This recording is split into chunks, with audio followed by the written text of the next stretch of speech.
दोस्तों आप सभी से नमस्कार। आप देख रहे हैं फरीदाबाद न्यूज़। मैं Dharmendra Pratap Singh. BK hospital mortuary room के बाहर ये भीड़ जमा है और ऐसा बताया जा रहा है किसी बहन ने, सौतेली बहन ने अपने भाई पर कोई बड़ा इल्ज़ाम लगा दिया, शर्मनाक इल्ज़ाम लगा दिया और जिसकी वजह से भाई ने अपनी जीवन लीला समाप्त कर दी, ऐसा बताया गया है। बाकी अभी पता करते हैं किसकी वजह से वो भाई इतना मजबूर हो गया कि ऐसा कदम उसने उठाया है। यहाँ पर तमाम परिजन मौजूद हैं, अशोक बाबा हैं और परिवार वाले मौजूद हैं। भाई है, क्या हुआ भाई साहब? जी अभी ऐसा हुआ है, बल्लभगढ़ के एसएचओ साहब ने मेरे को मतलब जिन्होंने भाई कौन है आपका जो खत्म हो गया? वो मेरा सगा भाई है। क्या नाम है उसका? विपिन नाम है। कैसे खत्म हो गया? खत्म जी, उस पे इल्जाम लगाए जा रहे थे। सौतेली बहन ने इल्जाम लगाया था छेड़ा-छेड़ी का। अच्छा, हाँ, छेड़छाड़ का इल्जाम लगाया? हाँ जी। अच्छा, इस वजह से उसने खुदकुशी कर ली, ऐसा कुछ नहीं, ऐसे कुछ बात भी, ये बात थी, बात और भी है। कई दिनों से परेशान करते हुए आए हैं। कभी बिजली काट देते हैं कमरे की, अच्छा। कभी ये बोलते हैं कि बिल दे कमरे का, 5,000 बिल मांगते हैं उस छोटे से कमरे का। कौन मांगता है? हमारे पिताजी, सौतेली माँ के कहने पे। अच्छा जी। सौतेली माँ के कहने पे हमसे बिल मांगते थे कमरे का, हाँ। कि कमरे का बिल देगा तो है। क्या नाम है पिताजी का? नरेश कुमार। हाँ जी। अच्छा, एक ही बहन है आपकी सौतेली? हाँ जी, एक ही बहन, सौतेली बहन। अच्छा, उसी ने इल्जाम लगाया था? हाँ जी, वो साजिश रची गई थी। साजिश रची गई थी एक हमारी। किसने साजिश रची? ये तीनों ने प्लानिंग करी थी। अच्छा। कई दिनों से दादी बीमार है, वो आईसीयू में है, मेरे पास सो रहा है वो। हाँ हाँ। कई दिनों से आपके पास सो रहा है? हाँ, मेरे पास सो रहा है। वो सुबह नहाने गया आप था। अलग रहते हो क्या? हम दादी के पास, मैं दादी के पास रहता हूँ। अच्छा, दादी के पास। हाँ, उसने बड़ी मुश्किल से उस घर में कदम रखा था। हाँ हाँ। उसे निकालने के चक्कर में ये साजिश रची गई है कि ये जैसे तैसे इस घर से बाहर निकले। कितनी उम्र थी उसकी? 22 साल उम्र थी भाई। अभी क्या मांगे आप लोगों की पुलिस से?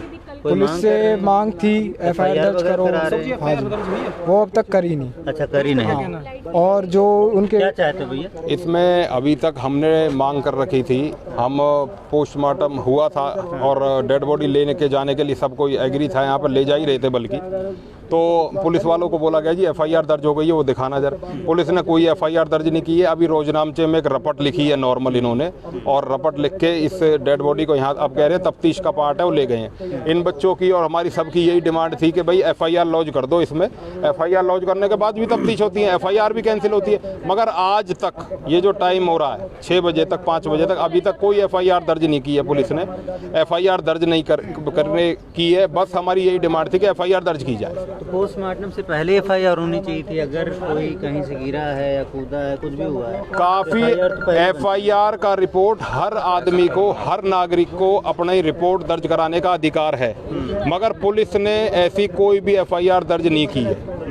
अपना इनको बोला गया, रिक्वेस्ट की गई, कल से रिक्वेस्ट की गई, कल की दरखास्त दे रखी है, कल से आज तक पता नहीं क्या दबाव है, क्या हो रहा है, समझ नहीं आ रहा है। हम एफआईआर के लिए रिक्वेस्ट की है कई बारी, मगर एफआईआर दर्ज ना करना पता नहीं क्यों नहीं कर पा रही पुलिस। तो डेड बॉडी किसको हैंड ओवर? पुलिस, जिससे जो कंप्लेनेंट उसका खास बच्चा अपने पिता के नाम पे लिखित में दे रहा है कि भाई इसने मारा है, और ये उकसाने में मेरे भाई को मारने में उसी को, पिता को ही डेड बॉडी जबरदस्ती हैंडओवर करी गई हमारे। कर दी गई जबरदस्ती, अभी ले गए। अच्छा। अभी जबरदस्ती 2 मिनट पहले। नहीं रहा कि न्याय होगा? न्याय होगा। अब इन बच्चों की तरफ देखना है क्या धक्का किसने की धक्का? जी एसएचओ साहब थे, आईसी जबरन दे दी बोले? हाँ, धक्का मुक्की कर दिया और जबरदस्ती दी। क्योंकि ये बच्चा हमारे साथ रहता है।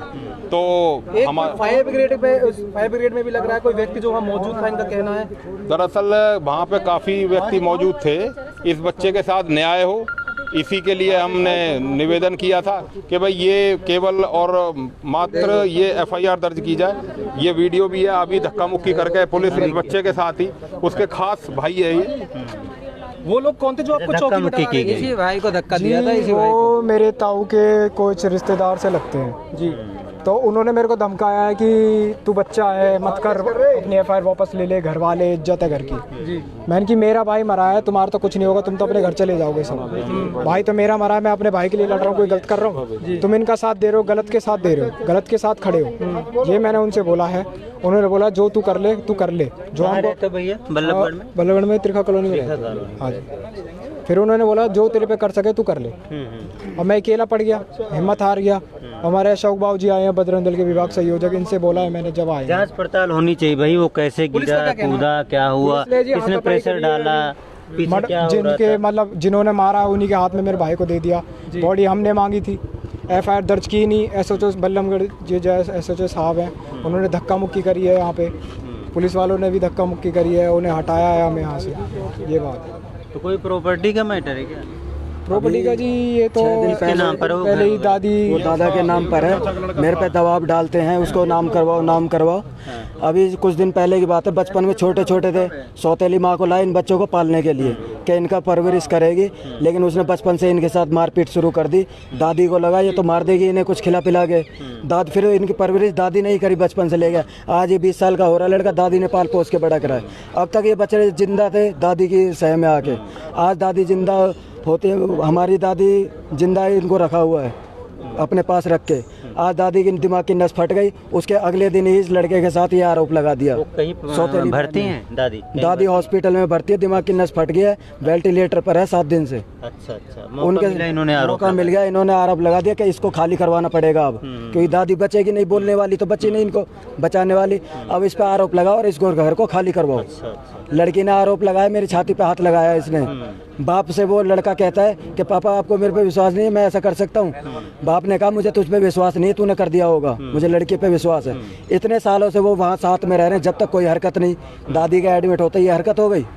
फिर उस लड़के को टॉर्चर पना किया जा रहा है कि तू यहाँ से सामान निकाल यहाँ से, अपना कहीं और निकल यहाँ से, घर खाली कर। 6 महीने से लड़के के कमरे की लाइट काटी हुई है, कमरे का किराया मांगा जाता है, उससे टॉर्चर करते हैं उसको।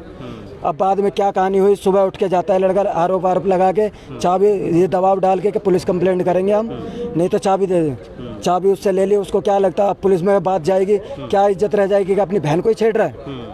3-4 दिनों से अपने डिप्रेशन में लड़का। उसके बाद वो लड़का अब सब उठ के अपने कुछ कपड़े वपड़े लेने गया होगा घर पे, घर गेट का ताला लगा हुआ था, जो ऊपर जाने की सीढ़ियाँ हैं, उसने चाबी वाबी मांगी होगी कि मुझे अपने कपड़े निकाल। और माँ बेटियों ने उसके साथ क्या कहा सुनी करी है, कोई मैटर नहीं, किसी को कुछ नहीं पता। क्या पता उसके साथ पीछे वो उससे बच के भागा है, उसको छत से धक्का दे दिया है, क्या किसी को कुछ नहीं पता। ना वहाँ कोई ये कहता कि हमने कूदते हुए देखा, ना कोई वो ये कहता कि हमने मारते हुए देखा है। उस लड़के ने उस टाइम पे ऐसा क्या हुआ जो लड़का 3री मंजिल से नीचे आ गया, उस वक्त ऐसा क्या सिचुएशन बनी।